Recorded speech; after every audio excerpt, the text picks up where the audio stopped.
गंगा के तट पर बसा एक छोटा सा गांव था, शांतिपुर। इस गांव में एक युवा ब्राह्मण रहता था जिसका नाम आर्यन था। आर्यन बचपन से ही बुद्धिमान और जिज्ञासु था। उसने वेदों और शास्त्रों का अध्ययन किया था, लेकिन एक समस्या ने उसके जीवन को कमजोर कर दिया था। वह अपनी इच्छाओं पर नियंत्रण नहीं रख पाता था। उसने कई वर्षों तक अपनी ऊर्जा व्यर्थ गंवाई थी, जिससे उसका शरीर और मन दोनों दुर्बल हो चुके थे। भ्रम और पतन, आर्यन का मन अस्थिर था। उसकी सोच में आलस्य और कमजोरी भर गई थी। उसे अपने भीतर कमजोरी का एहसास हुआ, लेकिन वह इसे रोकने में असमर्थ था। उसके गुरु महर्षि वासुदेव ने उसे कई बार संयम का महत्व समझाया था, परंतु युवा मन माया में फंसकर उन बातों को नजरअंदाज कर देता था। एक दिन जब वह जंगल में ध्यान कर रहा था, उसे अचानक चक्कर आने लगे। उसका शरीर कमजोर हो चुका था और मन भी बेचैन था। वह समझ गया कि उसका असंतुलित जीवन उसे मृत्यु के निकट ले जा रहा है। तभी उसे अपने गुरु की एक बात याद आई।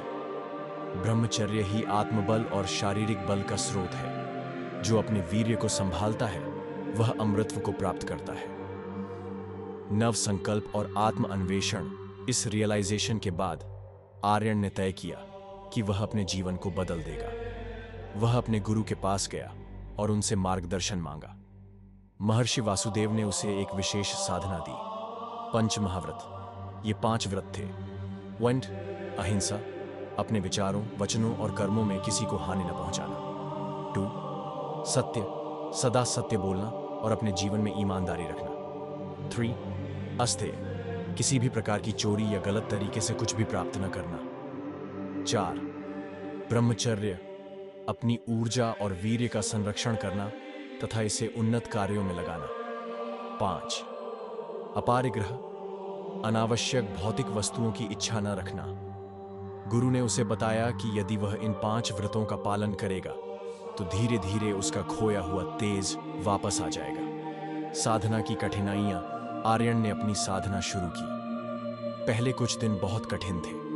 उसकी पुरानी आदतें उसे बार बार खींचती थीं, लेकिन वह हर बार ध्यान, योग और मंत्रों के अभ्यास से अपने मन को नियंत्रित करता।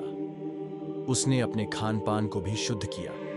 सात्विक आहार, तुलसी का सेवन और ब्रह्म मुहूर्त में जागना। धीरे धीरे उसने अपने शरीर में परिवर्तन महसूस किया। आंखों में तेज आने लगा। उसका शरीर पहले से अधिक बलशाली लगने लगा और सबसे महत्वपूर्ण, उसका मन शांत और स्थिर होने लगा।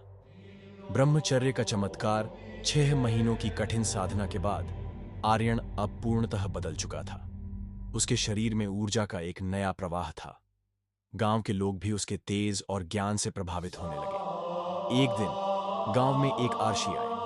उन्होंने आर्यन को देखा और कहा, वत्स, तुम्हारी आंखों में दिव्यता झलक रही है। तुमने संयम और साधना से जो शक्ति प्राप्त की है, वही एक सच्चे साधक की पहचान है।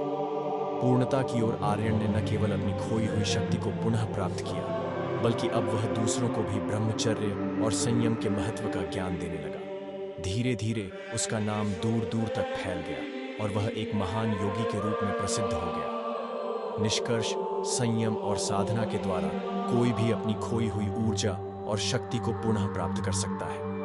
वीर्य नाश की भरपाई केवल संयम, ध्यान, योग और सही आहार से ही संभव है। आर्यन की कहानी यह सिखाती है कि इच्छाओं पर नियंत्रण ही वास्तविक बल और सफलता की कुंजी है।